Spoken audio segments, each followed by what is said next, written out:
Para que la adoración sea aceptada por Dios es necesario conocerlo. No es posible adorar genuinamente si en el corazón no hay fe, reverencia y obediencia hacia el Dios verdadero. La validez de nuestra adoración depende del objeto de esa adoración. Por eso es esencial tener claridad sobre a quién adoramos. Un ejemplo claro se encuentra en el relato de Pablo cuando estaba en el Areópago, en Hechos capítulo 17.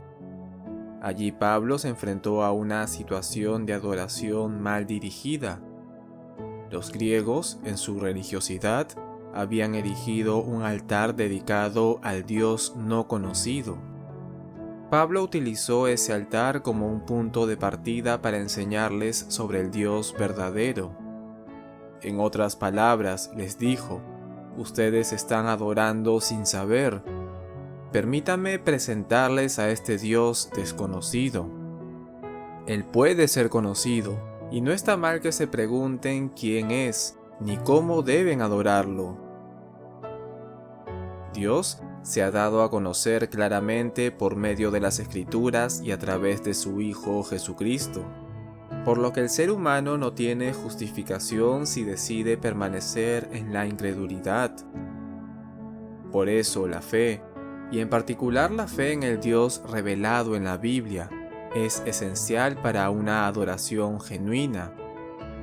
Es por eso que en Hebreos capítulo 11 versículo 6 dice: pero sin fe es imposible agradar a Dios, porque es necesario que el que se acerca a Dios crea que Él existe y que recompensa a los que lo buscan.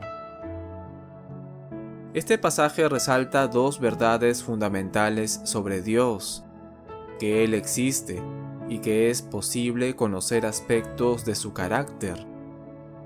Por tanto, quien verdaderamente adora debe tener presentes estas verdades.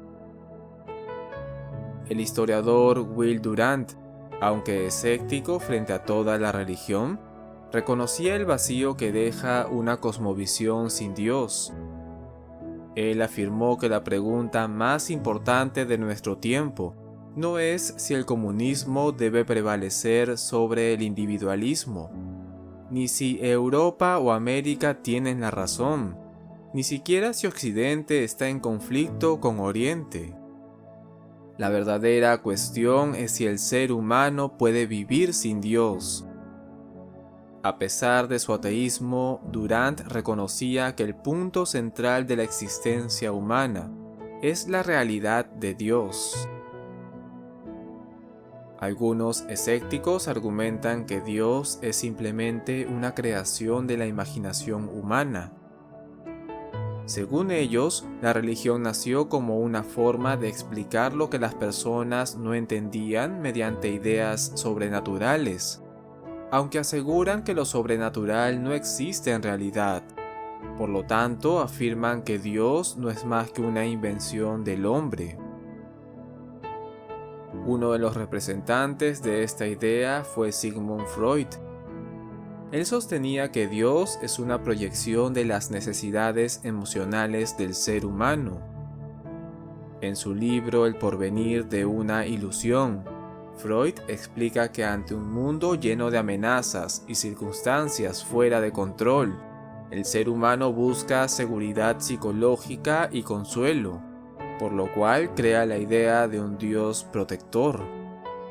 Según su visión, Dios no es real, sino una construcción imaginaria creada para calmar los temores profundos del hombre. Esta perspectiva contradice directamente lo que enseña la Biblia, donde afirma que fue Dios quien creó al hombre y no al revés. Además, aunque esta teoría de Freud surgió de una mente claramente influenciada por el rechazo a lo divino, muchas personas aún la aceptan, pero esta visión es simplista y pasa por alto el verdadero panorama de las religiones en el mundo. Cuando el ser humano ha creado dioses, rara vez ha imaginado a un ser bueno, redentor y compasivo. Los dioses inventados por las culturas humanas a menudo son severos, demandantes y aterradores. Por ejemplo, algunas personas lanzan a sus hijos al río Ganges para intentar calmar la ira de un dios. No esperan salvación, sino solamente evitar el castigo. Estos dioses creados por el hombre son muy distintos al Dios verdadero de la Biblia. Por tanto, aunque existan dioses falsos, su existencia no invalida la realidad del único Dios verdadero. La verdad es que el hombre no inventó a Dios. Si fuera por el humano, el Dios bíblico simplemente no existiría. La mente no transformada por Dios se rebela contra él. Romanos capítulo 8, versículo 7, dice que los designios de la carne son enemistad contra Dios, y no se someten a su ley, ni pueden hacerlo. Por eso muchas personas tratan de eliminar a Dios de sus vidas, reemplazándolo con dioses falsos, ideologías que declaran que Dios ha muerto, o filosofías que ridiculizan toda creencia en lo divino. Hoy en día, gran parte de la humanidad vive como si Dios no existiera. Muchos ateos modernos pueden no rechazar abiertamente la idea de Dios, pero viven de manera práctica como si no estuviera presente. A esto se le llama ateísmo práctico. En su carta a Tito, en el capítulo 1, versículo 16, describe este tipo de actitud. Dicen conocer a Dios, pero sus acciones lo niegan. Son abominables, desobedientes e incapaces de hacer el bien. Este patrón de negar a Dios no es nuevo. Desde Adán y Eva, quienes se escondieron tras pecar, la humanidad ha intentado ignorar la presencia de Dios. Romanos capítulo 1 nos muestra que el conocimiento de Dios es evidente para todos. El versículo 19 dice que Dios ha hecho visible lo que se puede conocer de Él. El versículo 20 afirma que su poder eterno y divinidad se reconocen claramente a través de la creación. El versículo 21 señala que aunque los hombres conocieron a Dios, no lo honraron.